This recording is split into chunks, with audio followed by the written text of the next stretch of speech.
ದೇಶದಲ್ಲಿ ಇತ್ತೀಚಿನ ವರ್ಷಗಳಲ್ಲಿ ಅತ್ಯಾಚಾರ, ಕೊಲೆಯಂತಹ ಘೋರ ಅಪರಾಧ ಕೃತ್ಯಗಳಲ್ಲಿ ಅಪ್ರಾಪ್ತ ವಯಸ್ಕರು ಶಾಮೀಲಾಗುತ್ತಿರುವ ಪ್ರಕರಣಗಳು ಹೆಚ್ಚುತ್ತಿರುವುದು ಜನತೆಯ ತೀವ್ರ ಆತಂಕಕ್ಕೆ ಕಾರಣವಾಗಿದೆ.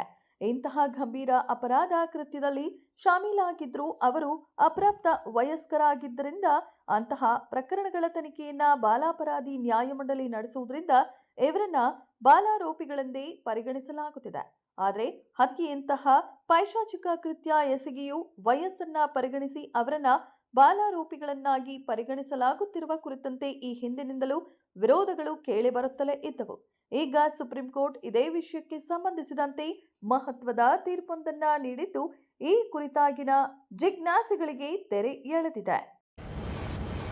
ಇರಾನ್ನಲ್ಲಿ ನಡೆಯುತ್ತಿರುವ ಯುದ್ಧ ಕೇವಲ ಮಧ್ಯಪ್ರಾಚ್ಯ ಅಥವಾ ಅಮೆರಿಕಕ್ಕೆ ಮಾತ್ರ ಹಾನಿ ಮಾಡುತ್ತಿಲ್ಲ. ಇದು ಇಡೀ ಪ್ರಪಂಚದ ಆರ್ಥಿಕತೆಯನ್ನೇ ತತ್ತರಿಸುವ ಅಪಾಯವನ್ನ ಉಂಟು ಮಾಡಿದೆ ಎಂದು ವಿಶ್ವ ಬ್ಯಾಂಕ್ ಎಚ್ಚರಿಕೆ ನೀಡಿದೆ. ತೈಲ, ಆಹಾರ, ಉದ್ಯೋಗ ಮತ್ತು ದೈನಂದಿನ ಜೀವನದ ಮೇಲೆ ಇದರ ಪರಿಣಾಮ ಬೀಳುತ್ತದೆ ಎಂದು ವಿಶ್ವ ಬ್ಯಾಂಕಿನ ಮುಖ್ಯ ಅರ್ಥಶಾಸ್ತ್ರಜ್ಞ ಇಂದ್ರಮಿತ್ ಗಿಲ್ ಹೇಳಿದ್ದಾರೆ. ಈ ಯುದ್ಧ ಕ್ಷಿಪಣಿ ಮತ್ತು ಬಾಂಬ್ಗಳಿಗೆ ಮಾತ್ರ ಸೀಮಿತವಲ್ಲ, ಸಾಮಾನ್ಯ ಮನುಷ್ಯನ ಅಡುಗೆ ಮನೆ, ಜೇಬು ಮತ್ತು ಕೆಲಸದ ಮೇಲೆಯೂ ಕೂಡ ನೇರ ಪರಿಣಾಮ ಬೀಳುತ್ತದೆ ಎಂದು ಎಚ್ಚರಿಸಿದ್ದಾರೆ. ಹೀಗಾಗಿ ಎಚ್ಚರದಿಂದ ಇರಬೇಕು ಎಂದು ಸಲಹೆ ನೀಡಿದ್ದಾರೆ. ದೇಶದ ಯುವಜನರ ಹಿತಾಸಕ್ತಿ ಮತ್ತು ಅವರ ಭವಿಷ್ಯವೇ ಸರ್ಕಾರದ ಪ್ರಥಮ ಆದ್ಯತೆಯಾಗಿದೆ ಎಂದು ಪ್ರಧಾನಮಂತ್ರಿ ನರೇಂದ್ರ ಮೋದಿ ಸ್ಪಷ್ಟಪಡಿಸಿದ್ದಾರೆ.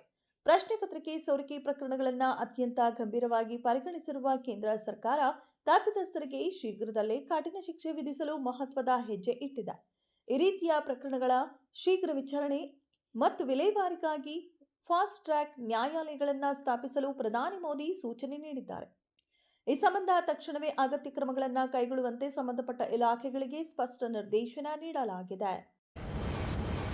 ನವದೆಹಲಿಯಲ್ಲಿ ವಿದ್ಯಾರ್ಥಿಗಳು ಹಾಗೂ ಸಿಜೆಪಿ ಸಂಘಟನೆ ನಡೆಸುತ್ತಿರುವ ಪ್ರತಿಭಟನೆಯ ಬೆಂಬಲವಾಗಿ ಮತ್ತು ವಿದ್ಯಾರ್ಥಿಗಳ ಮೇಲಿನ ದೌರ್ಜನ್ಯವನ್ನು ಖಂಡಿಸಿ ನಟ ಕಿಶೋರ್ ಅವರು ಕರ್ನಾಟಕದ ವಿದ್ಯಾರ್ಥಿ ಸಮುದಾಯಕ್ಕೆ ಭಾವನಾತ್ಮಕ ಕರೆ ನೀಡಿದ್ದಾರೆ. ದೇಶಾದ್ಯಂತ ವಿದ್ಯಾರ್ಥಿ ಸಮುದಾಯ ಧ್ವನಿ ಎತ್ತುತ್ತಿರುವ ಹಿನ್ನೆಲೆಯಲ್ಲಿ ಬೆಂಗಳೂರಿನ ಫ್ರೀಡಂ ಪಾರ್ಕ್ನಲ್ಲಿ ಕಳೆದ 3 ದಿನಗಳಿಂದ ನಡೆಯುತ್ತಿರುವ ಪ್ರತಿಭಟನೆಯಲ್ಲಿ ಕನ್ನಡದ ಮಕ್ಕಳ ಭಾಗವಹಿಸುವಿಕೆ ಕಡಿಮೆ ಇರುವುದಕ್ಕೆ ನಟ ಕಿಶೋರ್ ಕಳವಳ ವ್ಯಕ್ತಪಡಿಸಿದ್ದಾರೆ. ಈ ಕುರಿತು ವಿಶೇಷ ವಿಡಿಯೋ ಸಂದೇಶ ಹಂಚಿಕೊಂಡಿರುವ ಅವರು ವಿದ್ಯಾರ್ಥಿಗಳು ಮತ್ತು ಯುವ ಜನತೆಯನ್ನ ಹೋರಾಟಕ್ಕೆ ಆಹ್ವಾನಿಸಿದ್ದಾರೆ.